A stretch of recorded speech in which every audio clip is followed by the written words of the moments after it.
ఇవ్వండి ఉప్పంచులు. ఇవి సాంబార్ అన్నంలోకి, పప్పు అన్నంలోకి, పచ్చడి అన్నంలోకి నంచుకోవడానికి చాలా బాగుంటాయి. మీరు చేసి రుచి చూడండి. మీకు కనుక వీడియో నచ్చినట్టయితే లైక్ చేయండి, షేర్ చేయండి, సబ్స్క్రైబ్ అవ్వండి. మా వీడియోను చూస్తున్నందుకు థ్యాంక్ యూ ఫ్రెండ్స్. ఉప్పంచుల్ని వేయించుకునే ముందుగా చితక్కొట్టేసుకోవాలి.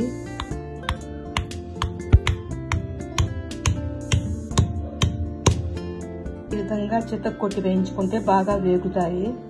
ఈ విధంగా చితక్కొట్టుకోవాలి. మనకి ఎన్ని అవసరమో అన్ని చితక్కొట్టేసుకోవాలి. ఇప్పుడు ఫ్రై చేసుకుందాం. ఇలా ఆయిల్ వేసి ఆయిల్ బాగా కాగాక సిమ్ లో పెట్టి వేయించుకోవాలి.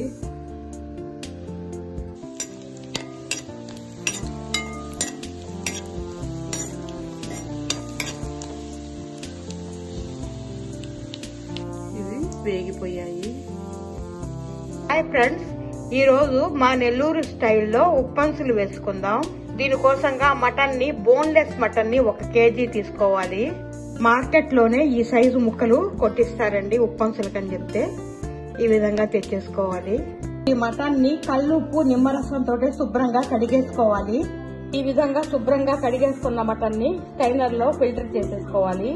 నీళ్లు అస్సలు ఉండకూడదు. ఇప్పుడు నీళ్ళన్నీ ఫిల్టర్ అయిపోయాయి. ఈ ఫిల్టర్ చేసుకున్న మటన్ ని ఒక గిన్నెలో వేసేసుకోవాలి. ఇప్పుడు ఈ మటన్ లోకి 2 స్పూన్ల అల్లం వెల్లుల్లి పేస్ట్, 2 స్పూన్ల కారం పొడి, పసుపు పొడి 1 స్పూను, సాల్ట్ సరిపడినంత, గరం మసాలా పొడి 1 స్పూను వేసి కలిపేసుకోవాలి. అవి కలిపేసుకోవాలి.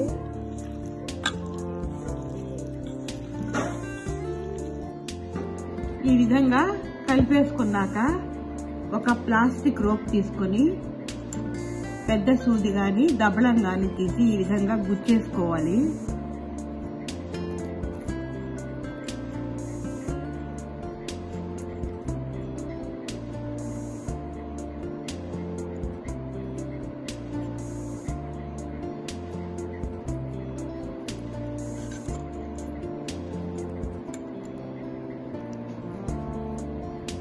ఈ విధంగా గుచ్చేసుకోవాలి.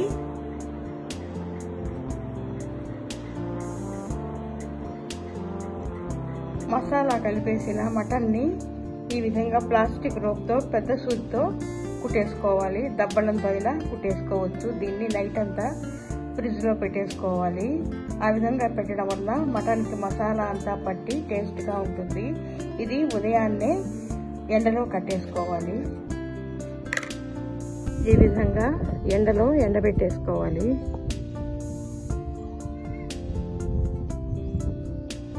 ఇవ్వండి మటన్ తో ఉప్పంచులు. 1 కేజీకి 400 గ్రాములు వచ్చాయి. 2 రోజులకే బాగా ఎండిపోయాయి.